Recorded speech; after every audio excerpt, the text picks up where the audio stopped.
जिंतूर सेलू विधानसभा निवडणुकीच्या तिरंगी लढतीत शनिवार दिनांक 23 नोव्हेंबर रोजी मतमोजणीच्या दिवशी सरळ लढत आमदार मेघना बोर्डीकर आणि माजी आमदार विजय भांबळे यांच्यातच पाहायला मिळाले। दोघांमधील अटीतटीच्या लढतीत अंतिम फेरीत 4396 मताधिक्य घेऊन आमदार मेघना बोर्डीकरांनी विजयाच्या इतिहासाची पुनरावृत्ती करून आपला गड कायम राखला, तर प्रतिस्पर्धी माजी आमदार विजय भांबळे हे दुसऱ्या क्रमांकावर आणि सुरेश नागरे तिसऱ्या क्रमांकावर राहिले। जिंतूर सेलू विधानसभा मतदारसंघात मागील 20 वर्षापासून बोर्डीकर भांबळे कुटुंबियांचे निर्विवाद वर्चस्व पाहायला मिळते। कधी बोर्डीकर कुटुंबीय तर कधी भांबळे कुटुंबीय मतदारसंघाची धुरा सांभाळत असल्याचा इतिहास आहे।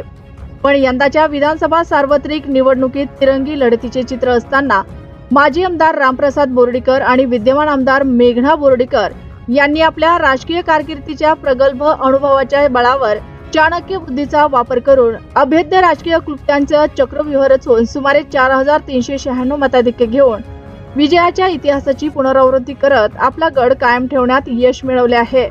सुरुवातीला जिंतूर तालुक्यातील मतमोजणी सुरू असताना माजी आमदार विजय भांबळे यांनी ठिकठिकाणी मताधिक्य घेतले होते, मात्र 23व्या फेरीनंतर आमदार मेघना बोर्डीकरांनी मताधिक्य घेण्यास सुरुवात केल्यानंतर मागे वळूनच पाहिले नाही। सेलू तालुक्यातील मतदात्यांमधून मेघना बोर्डीकरांना चांगला प्रतिसाद मिळाल्याने त्यांनी विजय खेचून आणला।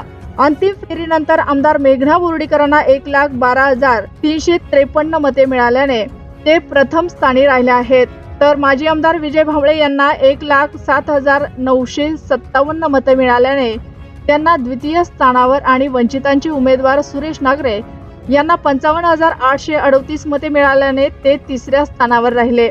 मुद्दा राहिला नाही, त्यासोबत जाती समीकरण सुद्धा फार महत्वाचे राहिले त्या मतदारसंघामध्ये।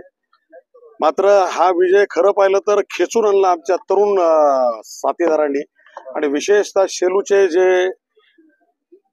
शेलू शहर जे आहे यांना मनापासून मी खरं पाहिलं धन्यवाद देतो, कारण की त्यांनी ज्या पद्धतीनं भूमिका हे केलेली आहे त्या उलट आमच्या जिंतूर मधून जर आम्ही मायनस झालो असेल, मात्र शेलूला त्यांनी त्याच प्रमाणात निवडून हे केलं, कारण की शेलू मध्ये आपण 4000 जवळजवळ प्लस झालेलो आहेत, 4000 वोट। आणि जास्त काही सांगण्यात त्याच्यामध्ये हे नाही, कारण की या संबंध निवडणुकीमध्ये बरेचसे फॅक्टर झाले, तर मग त्या आरक्षणाच्या संदर्भात सुद्धा बऱ्याचशा अफवा हे करण्यात आल्यात। काही लोकांनी काही स्टेटस वगैरे पण वेगवेगळ्या पद्धतीच्या अफवाही केल्यात। पण मागच्या काळातल्या ज्या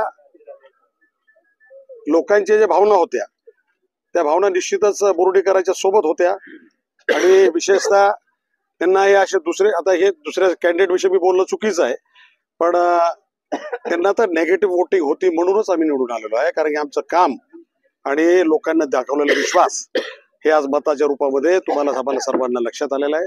मी जिंतूर आणि शेलूकरांचं धन्यवाद देतो, एवढंच बोलून सांगतो।